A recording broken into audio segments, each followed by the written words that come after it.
Dear students, class 10th history का हमारा आज का टॉपिक है साइमन कमीशन।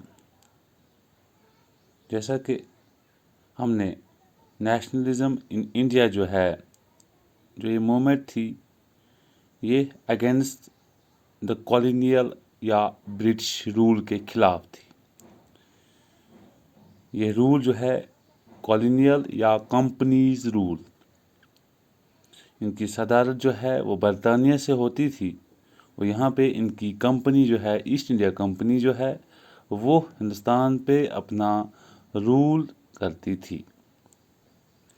तो हिंदुस्तान में जो नेशनल मूवमेंट या नेशनलिस्ट स्ट्रगल्स जो स्टार्ट हुई थी against the oppressive and undemocratic rule of the British in India, इसके रेस्पॉन्स में कि हमारी सरकार या हमारी कंपनी जो है वो हिंदुस्तान में किस तरह से अपना निज़ाम चलाती है, किस तरह से यहाँ की पॉलिसीज़ तरतीब देती है, किस तरह से यहाँ के लॉज या रूल्स को अमेंड करती है, किस तरह से नई पॉलिसीज़ को अप्लाई करती है।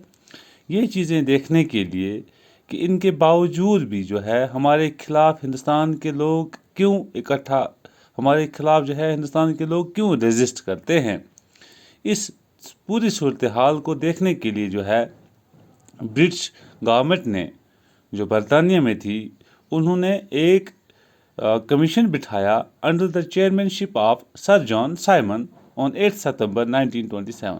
8 सितंबर 1927 को ये हिंदुस्तान के हालात, हिंदुस्तान की एडमिनिस्ट्रेशन, हिंदुस्तान की पॉलिटिकल या कॉन्स्टिट्यूशनल सिस्टम जो है इसको देखने के लिए, यहाँ की लॉ इन्फोर्सिंग एजेंसीज के काम को देखने के लिए जो है इन्होंने एक कमीशन बिठाया under the chairmanship of sir John Simon, जिसका नाम सर जॉन साइमन था।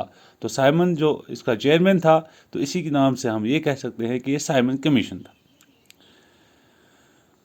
The commission was set up in response to the nationalist movement. जैसा कि हमने पहले ही बोला कि नेशनलिस्ट मूवमेंट्स को, नेशनलिस्ट स्ट्रगल्स को जो है उनके रेस्पॉन्स में जो है ये कमीशन सेटअप किया गया and to look into the functioning of constitution system and to suggest change and recommendations to the government, कि यहाँ कौन कौन सी जो है बेहतरी, यहाँ के रूल की बेहतरी के लिए, यहाँ के कॉलोनियल या ब्रिटिश रूल को ज़्यादा मुस्तहकम करने के लिए, अपने रूल को ज़्यादा सेफ गार्ड करने के लिए जो है एक तो वहाँ की कॉन्स्टिट्यूशनल सिस्टम को देखना और सजेस्ट देना, सजेशन और उनको राय देना कि नए किस तरह से उनका रूल ज़्यादा से ज़्यादा मुस्तहकम और ज़्यादा से ज़्यादा ताकतवर रहेगा।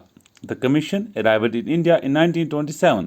जो ये कमीशन था under the chairmanship of sir John Simon, ये कमीशन जो है हिंदुस्तान में 1928 में पहुंचा।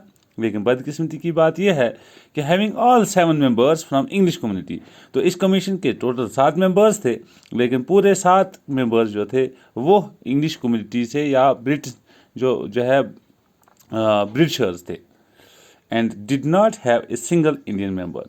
तो ये कमीशन जो है हिंदुस्तान में कैसा रूल चलता है, हिंदुस्तान में किस तरह की पॉलिसीज़ बनाई जाती हैं, हिंदुस्तान में टैक्स कैसे वसूल किया जाता है, हिंदुस्तान में जो है लोगों के साथ कैसे राया बरती जाती है, तो इस सिस्टम को देखने के लिए बनाया गया था। लेकिन इसमें कोई भी हिंदुस्तान का कोई भी एक भी फ़र्द मौजूद नहीं था, इसमें नहीं था।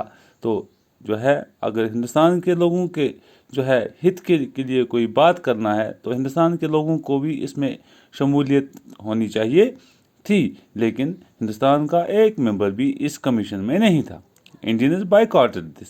जब हिंदुस्तान के लोगों को ये पता चला कि ये कमीशन जो है ये हमारे खिलाफ जो है या हिंदुस्तान की सूरत हाल देखने के लिए आया है, तो इन्होंने बायकॉट किया। And when the commission landed in India, people greeted it with black flags and chanted slogans like go Simon, Simon go back.